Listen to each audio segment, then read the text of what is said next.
Welcome to Chem Smart Classes. 11th standard की chemistry के अंदर शुरू होने वाला सबसे पहला चैप्टर, जिसके ऊपर केमिस्ट्री के सारे चैप्टर्स रेस्ट करते हैं, जो कि केमिस्ट्री की फाउंडेशन है। और इस चैप्टर पर महारत हासिल करने का मतलब होता है कि आप सारी केमिस्ट्री के अंदर परफेक्शन आसानी से हासिल कर पाएंगे। सो केमिस्ट्री का जो सबसे पहला चैप्टर है, that is some basic concepts of chemistry और mole concept.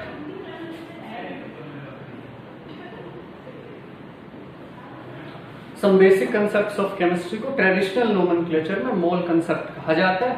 Mole is the SI unit for the amount of substance. Mole term का प्रयोग हम उस सब्सटेंस के लिए करते हैं जो मैटर कॉन्स्टिट्यूट करता है, मींस मटेरियल पार्टिकल से मिलकर के बना होता है। तो इस चैप्टर की शुरुआत हम करेंगे with the basic concept of matter. उसके बाद हम Avogadro's hypothesis, laws of chemical combination, titration और कंसंट्रेशन टर्म से होते हुए इक्विवेलेंट मास का कंसेप्ट, तो इक्विवेलेंट मास के कंसेप्ट तक जाएंगे और उसके बाद इस चैप्टर को विराम दे देंगे।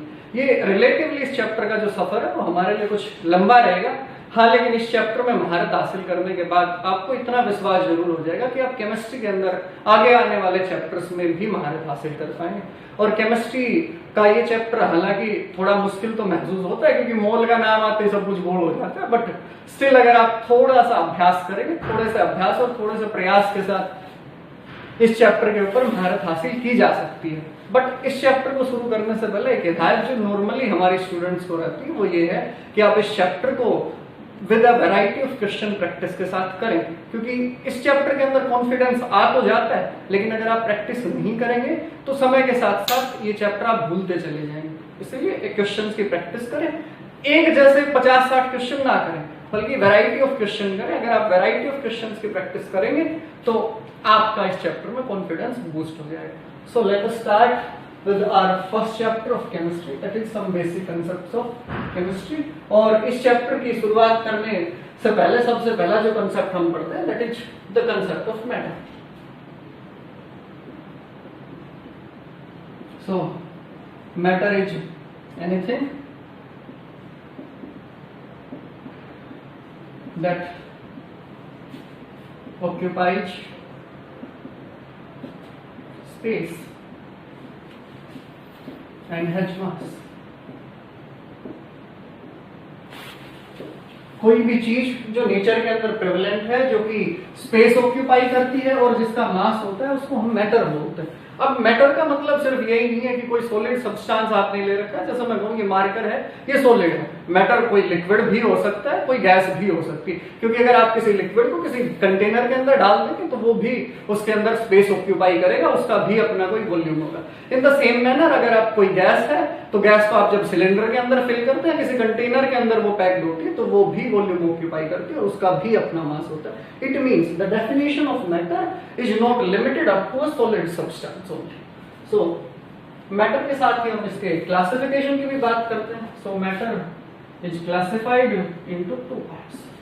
हम दो कैटेगरीज में मैटर को क्लासिफाई करेंगे। One is physical classification of matter and the second one is chemical classification. अब चाहे मैटर के फिजिकल क्लासिफिकेशन की बात करी जाए या केमिकल क्लासिफिकेशन की बात करी जाए, दोनों ही क्लासिफिकेशन के लिए मैटर की सेम डेफिनेशन वैलिड होती है कि वो स्पेस ऑक्यूपाई करेगी और दूसरी बात उसका मास होगा। सो फिजिकली हम मैटर को स्टेट्स में क्लासिफाई करते हैं and you are very well aware of that कि मैटर की 3 स्टेट्स होती हैं, that are solid, liquid and gas. ये जो मैटर की सबसे टिपिकल स्टेट्स होती हैं, सॉलिड, लिक्विड और गैस। इसके अलावा भी मैटर की स्टेट्स होती है, बट हम अपने कंसेप्ट की सिंप्लिसिटी के लिए और मैटर को जब क्लासिफाई करा जाता है तो इन्हीं 3 स्टेट्स की बेसिकली बात करते हैं। इसके अलावा मैटर की और स्टेट भी पाई जाती है। फॉर एग्जांपल अगर मैं बात करूं टूथपेस्ट की, तो टूथपेस्ट अगर ऐसे ही पड़ी हुई है उस ट्यूब के अंदर तो वो सॉलिड स्टेट में, बट इट कैन फ्लो। इसके अंदर फ्लूइडिटी की टेंडेंसी है, इट मींस इसके अंदर कुछ कैरेक्टर लिक्विड के भी। It means toothpaste exist an intermediate state, but हम टूथपेस्ट को या फिर इन कैटेगरीज को as a separate state of matter नहीं पढ़ते. These are not considered as a separate state of matter. They are considered along with these states of matter. So matter की major state सिर्फ तीन ही, सॉलिड, लिक्विड और gas. इसके अलावा कुछ text book में इवन लिखा होता है कि मैटर की फोर्थ और fifth state plasma and Bose-Einstein condensate भी होती. बट फॉर आवर कंसर्न हम सिर्फ तीन ही स्टेट्स ऑफ मैटर की बात करते हैं. But this is still physical classification and not very much important for us. हम बात करेंगे मैटर के केमिकल क्लासिफिकेशन की, और केमिस्ट्री इसी चीज में सबसे ज्यादा इंटरेस्ट दिखाती है. So on the basis of chemical classification matter has two categories: impure substances and pure substances.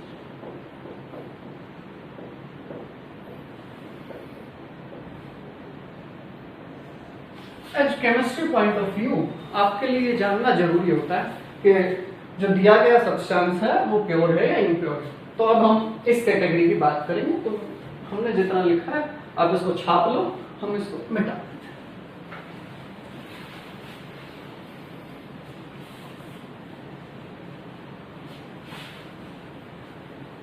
So now coming to the chemical classification of matter and to the impure substance.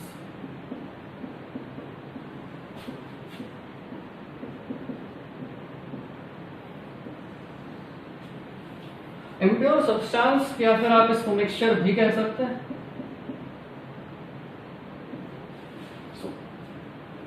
Purity और impurity chemistry के अंदर decide करी जाती है on the basis of particles present in that particular substance. अगर उसके अंदर एक ही तरह के सारे पार्टिकल प्रेजेंट है, इट मींस वो प्योर है, अदरवाइज इम्प्योर होगा. तो हम सबसे पहले केमिकल क्लासिफिकेशन के अकॉर्डिंग जो कैटेगरी है इम्प्योर सब्सटेंस उसकी बात करते हैं. सो इम्प्योर सब्सटेंस और mixtures are classified into two categories. First is homogeneous mixtures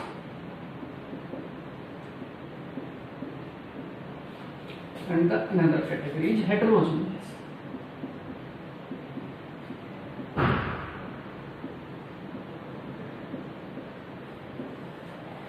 होमो जो शब्द होता है इसका प्रयोग हम लोग करते हैं सेम के लिए. तो आपने कोई मिक्सचर बनाया, जैसे आपने क्या किया, एक गिलास में पानी लिया, उसके अंदर नमक को घोल दिया, और घोलने के बाद जो पानी है वो आपको यूनिफॉर्म महसूस होगा. चाहे आप पानी है उसकी सरफेस से एक चम्मच भर के पानी पिए, आपको वो नमकीन लगेगा. चाहे आप स्ट्रो लेके बिल्कुल पानी में बल्क में जाए और फिर उसको पिए, तो भी वो वैसा ही नमकीन आपको लगना चाहिए, इवन वो उतना ही नमकीन होता है. It means that mixture is homogeneous mixture. Means पूरा का पूरा जो मिक्सचर है वो यूनिफॉर्म होगा. और हेटेरो का जो हम लोग प्रयोग करते हैं, हेटेरो टर्म का यूज करा जाता है for different.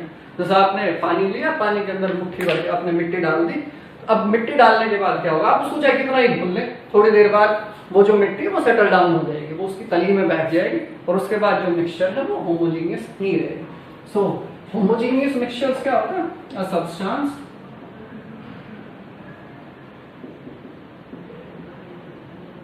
Uniformly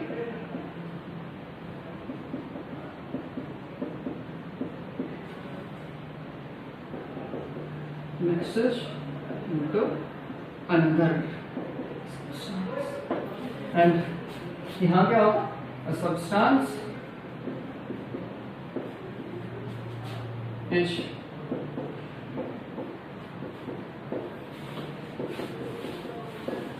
non-uniformly mixed into other substance.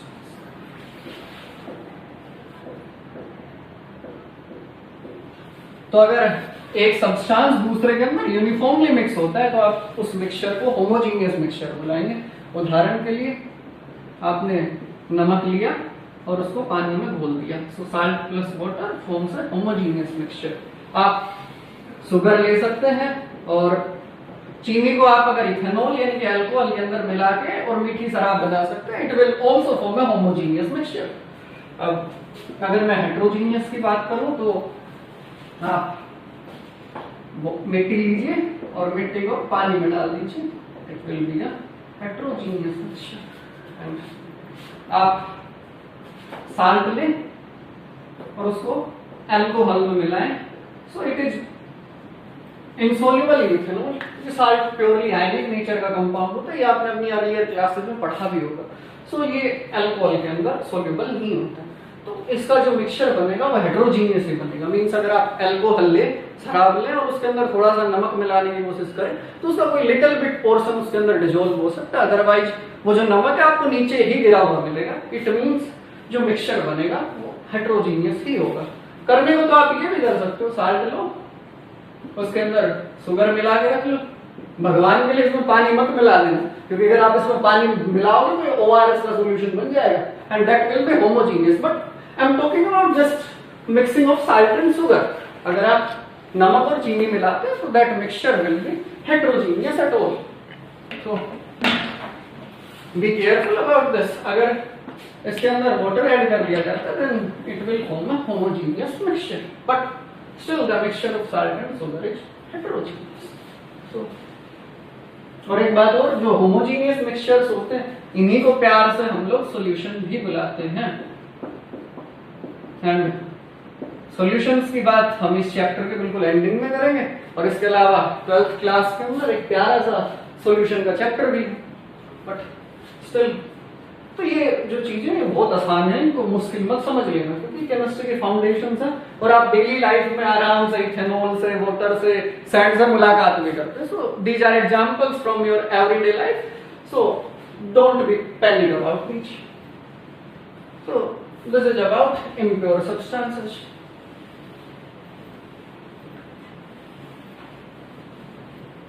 Now let us come to the pure substances.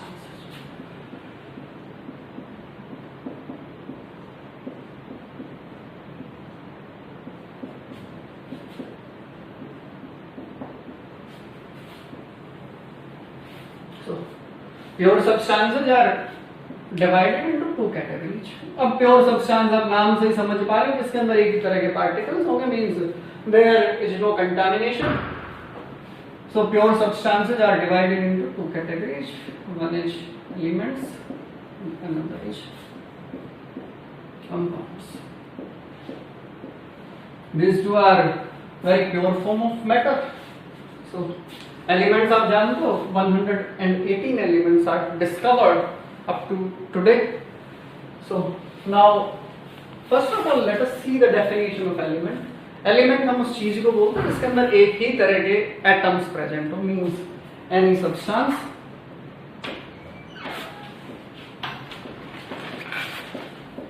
that contain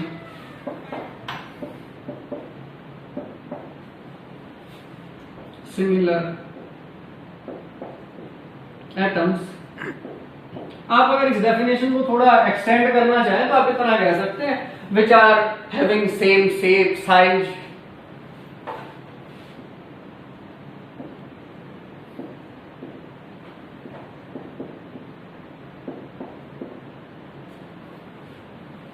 which has same shape, size and properties।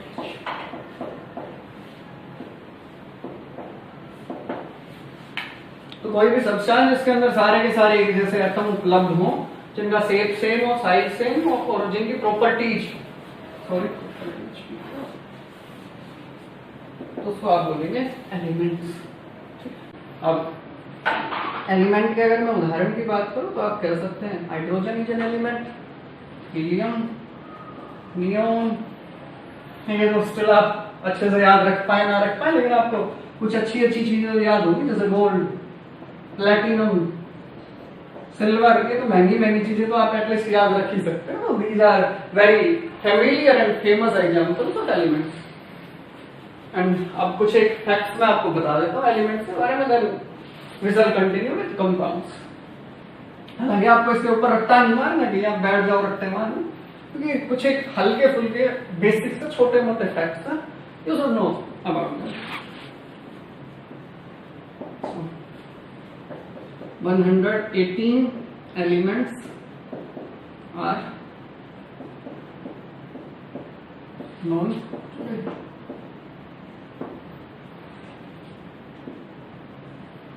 अब ये बात तो आप जानते हो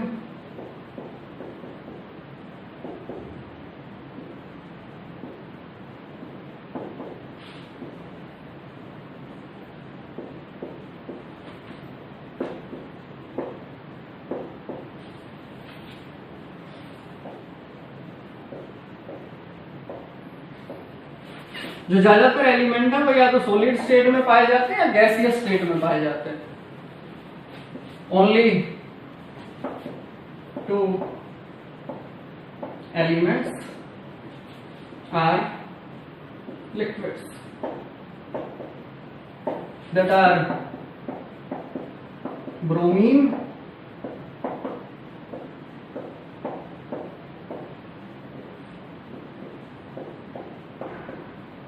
एंड मर्करी। पीरियोडिक टेबल के अंदर अगर आप देखेंगे तो केवल 2 ही एलिमेंट ऐसे हैं जो कि लिक्विड स्टेट के अंदर पाए जाते हैं, one is bromine and other is mercury. इसके अलावा जितने भी एलिमेंट हैं वो या तो सॉलिड स्टेट में है या फिर गैसियस स्टेट में।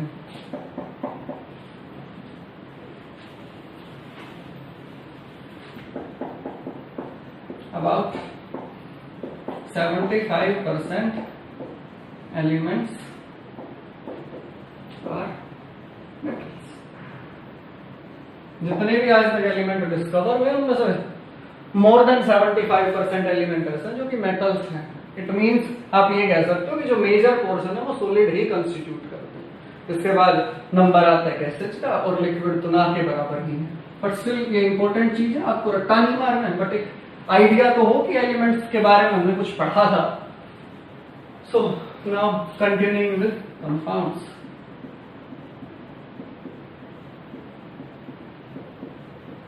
अभी तक तो आप जानते ही हो हाइड्रोजन अपने आप में एक एलिमेंट है, ऑक्सीजन भी एक एलिमेंट है। जब ये आपस में कंबाइन हो जाएंगे तो H2O बना देते हैं, दैट इज अ कंपाउंड। सो जब कोई भी एलिमेंट आपस में कंबाइन होते हैं केमिकली तो उसको हम लोग बोलते हैं कंपाउंड, क्योंकि आप करने को तो हाइड्रोजन भी एक गैस होती है, ऑक्सीजन भी एक गैस होती है, एटमॉस्फेयर के अंदर ये अपनी मर्जी से आराम से होमोजीनियस मिक्सचर बना के रखते हैं। So that is not a compound, a mixture of hydrogen and oxygen only. So chemical combination of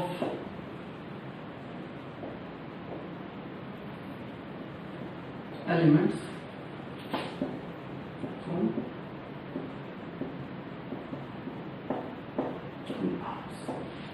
ठीक है।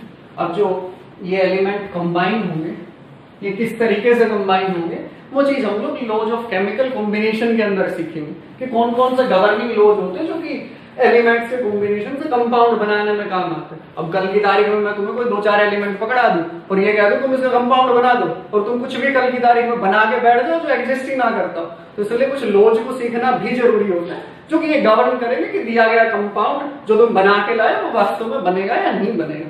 सो laws of chemical combination just after this topic we will study, but still focus on this. So the chemical combination of elements form compounds and compounds contain varied elements in them। अब बात ये है कि जो इनके अंदर element होंगे उनकी प्रॉपर्टीज में काफी बदलाव आ जाता है। जो एलिमेंट है वो अपनी प्रॉपर्टीज इनके अंदर शो नहीं कर पाएंगे। तो उदाहरण के लिए आप हाइड्रोजन को जानते हो, बहुत एक्सप्लोजिव एलिमेंट, जलाकू, आप उसको जला सकते हो आसानी से। And oxygen is essential for combustion. अगर ऑक्सीजन नहीं है तो आप किसी चीज को जला नहीं पाएंगे। वो छोटे क्लासेस में एक एक्सपेरिमेंट पढ़ते थे, ऐसे एक मोमबत्ती लेते थे, उसको जलाया जाता था और इसके ऊपर क्या करते, कोई ग्लास का जार या कोई बीकर वगैरह उल्टा करके रख देते, तो थोड़े टाइम के बाद मोमबत्ती जो है बुझ जाती थी। तो हम उसका रीजन क्या देते थे, ऑक्सीजन खत्म होगी।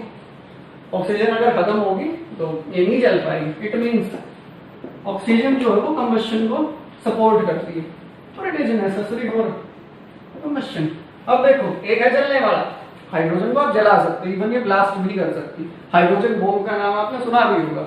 ऑक्सीजन जो है वो जलाने के लिए जरूरी है। अगर ऑक्सीजन नहीं है तो आप कुछ भी जला नहीं पाएंगे। अब देखो, एक जलेगा दूसरा जलाएगा, लेकिन दोनों का अगर केमिकल कॉम्बिनेशन हो गया तो ऐसा होना जो बुझाता है। इट मीन्स अगर कहीं केमिकल कॉम्बिनेशन हुआ तो वहां पे प्रॉपर्टीज चेंज हो जाएंगी। तो जो कंपाउंड होते हैं उनके अंदर एलिमेंट्स अपनी इंडिविजुअल प्रॉपर्टीज शो नहीं करते। बट स्टिल आप इतना ही छापे ज्यादा ना सीखें, क्योंकि हम आपको धीरे धीरे सिखाएंगे। एक बार में हैवी डोज जो वो बर्दाश्त नहीं हो सकती। सो अब कंपाउंड्स के क्लासिफिकेशन की बात कर लेते हैं। So compounds are further divided into 2 categories, organic and inorganic. अब इस कंसेप्ट को थोड़ा सा ध्यान से समझिएगा, थोड़ी जगह बना देते हैं।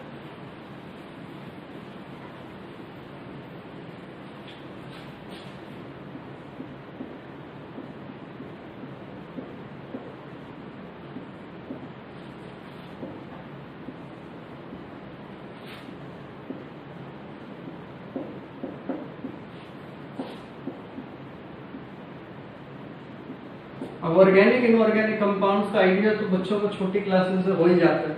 इन सब 9th या 10th क्लास में कुछ एक ऐसा कंपाउंड सा मिले होंगे like CH4, methane, ethane.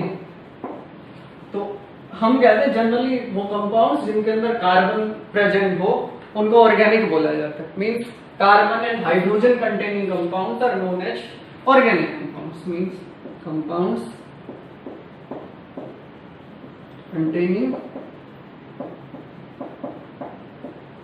Carbon and hydrogen. और इसके अंदर क्या होगा? Compounds which has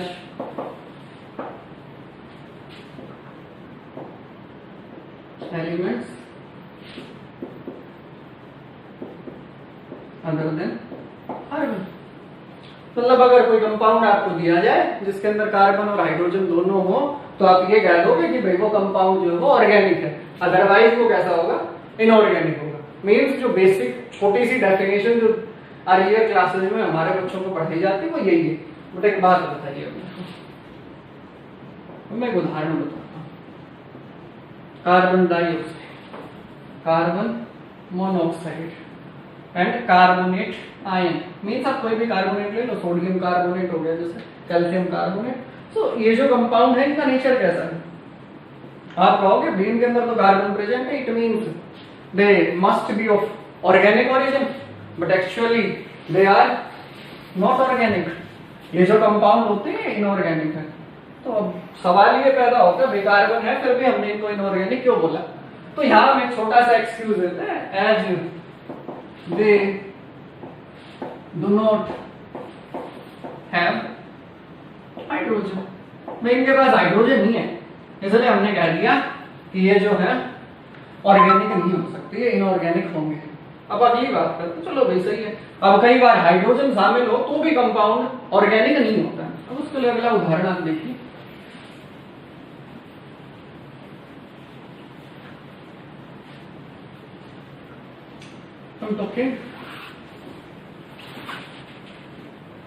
carbonate ion, bicarbonate ion. Bicarbonate ion के अंदर जो है हाइड्रोजन प्रेजेंट है, but still it is inorganic और इन ओरिजिन। अब इसके लिए हम कारण क्या देते हैं? हम कहते हैं बाइकार्बोनेट आयन, या फिर आप कार्बोनिक एसिड भी ले सकते हैं। हम कहेंगे these are of inorganic origin. अब ये इनऑर्गेनिक ओरिजिन के क्यों है? इनके अंदर तो कार्बन भी है और हाइड्रोजन भी है, तो ये तो ऑर्गेनिक होने चाहिए। बट हम कहते हैं कि भाई these compounds are derived from carbonate ion. देखिए जो कार्बोनेट आयन था CO3 नेगेटिव, इसके अंदर हमने हाइड्रोजन डाला, means this bicarbonate ion is formed by the hydrogenation of carbonate ion, so it must be of inorganic origin. क्योंकि इसका जो पेरेंट कंपाउंड है, जो पेरेंट आयन है कार्बोनेट आयन, वो इनऑर्गेनिक था, so these must be of inorganic origin. इसलिए carbonate ion और बाइकार्बोनेट आयन इनऑर्गेनिक होंगे, बशर्ते बाइकार्बोनेट आयन के अंदर हाइड्रोजन और कार्बन दोनों प्रेजेंट है। बात ये आती है, तो इसका मतलब हमारे दिमाग में अब एक रफ डेफिनेशन ये बैठ जाती कि वो कंपाउंड जिसके अंदर कार्बन भी हो और हाइड्रोजन भी हो तो वो ऑर्गेनिक होगा। मीन्स हाइड्रोकार्बन जो होगा वो ऑर्गेनिक नेचर का होगा। बट कई बार ऐसा भी होता है कि जो कंपाउंड आपको दिया जाए उसके अंदर हाइड्रोजन नहीं है और फिर भी वो ऑर्गेनिक हो जाता है। उदाहरण के लिए CCl4, CF4, CbR4 are organic compounds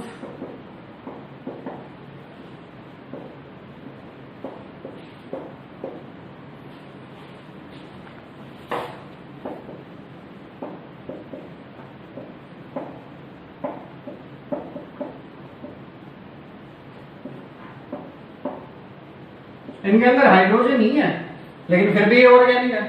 अब यहाँ थोड़ा मामला खराब होता है, तो इसके लिए हम जो कारण देते हैं वो हम ये कारण देते हैं कि आपने जो CCl4 बनाया है या CF4 या CBr4, ये जो बनते हैं मीथेन से बनते हैं। आप क्या करोगे, मीथेन लोगे और इसका हेलोजिनेशन करोगे, मीन जैसे मैंने क्लोरीन डाल दिया इन प्रेजेंस ऑफ सनलाइट, तो क्या होगा, ये जितने हाइड्रोजन है these will be replaced by chlorine. तो हम कहते हैं कि यहाँ पे जो पेरेंट कंपाउंड है इसको बैलेंस कर सकते हैं। हालांकि अभी बेसिक्स के लिए इसकी आवश्यकता नहीं होती, बट हमें जो समझ है आप सिर्फ उसी पर फोकस रखें। और तो हम कहते हैं कि जो मीथेन है, मीथेन ऑर्गेनिक ओरिजिन का एक फेमस बहुत छोटा सा ऑर्गेनिक कंपाउंड है। जब आप इसका हेलोजिनेशन करते हो, इसके अंदर हेलोजन डालते हो, तो इससे CCl4 बनता है। इट मींस अगर पेरेंट कंपाउंड ऑर्गेनिक ओरिजिन का है तो इसका डेरिवेटिव भी ब्यूटीफुली ऑर्गेनिक ही होगा। तो केमिस्ट्री के अंदर ऑर्गेनिक और इनऑर्गेनिक के बीच में कोई क्लियर कट बाउंड्री नहीं है, कोई क्लियर कट डेफिनेशन हम ऑर्गेनिक और इनऑर्गेनिक कंपाउंड के लिए नहीं देते, बट स्टिल आपको थोड़ा सा ध्यान रखना पड़ेगा। इवन मैं ये नहीं कहता कि आप इसको अभी से घुटने बैठे, थोड़ा समय दें इस चीज को। आप जैसे जैसे केमिस्ट्री में आगे बढ़ेंगे ये चीजें आपके आगे 50 बार आएंगी और अपने आप याद हो जाएंगी। तो आप आज ही कसम खा लो कि आप इनको याद ना करेंगे, बस एक बार हल्का सा देखना जरूरी है, क्योंकि एग्जामिनर को अगर और कुछ नहीं मिला आपको अटकाने के लिए, तो कहीं ना कहीं आपको ऑर्गेनिक और इनऑर्गेनिक कंपाउंड की क्लासिफिकेशन में भी फंसा सकता है। तो यहां तक हमने ये देखा कि जो मैटर होती है उसको क्लासिफाई कैसे कैसे कराया जाता है। तो हमने अब तक जो पढ़ा उसका एक फ्लो चार्ट बनाते हैं और उसी के साथ हम इस फर्स्ट वीडियो को खत्म करेंगे, क्योंकि हमारा जो अल्टीमेट टारगेट है वो यही है कि हम आपको हर एक टॉपिक के साथ एक इंडिविजुअल वीडियो देंगे, ताकि आप सिर्फ उसी चीज पे ज्यादा फोकस कर पाए जो चीज आपकी कमजोर है या फिर जो आपको सीखना है। ऐसा नहीं कि आपको एक चीज सीखनी और उसके साथ आपको दूसरी चीज जो आपको बहुत अच्छे से आती है वो फ्री में सीखनी पड़ेगी। So now let us have a look on what we have studied in this video. So matter is classified into two categories. One is physical classification and another one is chemical classification. Physically हम matter की तीन states को देखते हैं, that are solid, liquid and gaseous.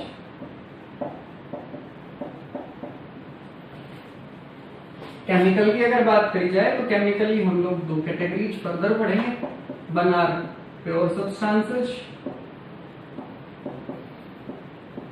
And another are mixtures. अब mixture दो तरह के होते हैं, एक तो आप मीठा पानी करके पिए दैट आर होमोजीनियस, और एक आपको जीनियस साइंटिस्ट बन के और अल्कोहल के अंदर नमक मिला के, मतलब जो खट्टी शराब होती है उसको नमकीन बनाने की कोशिश करें,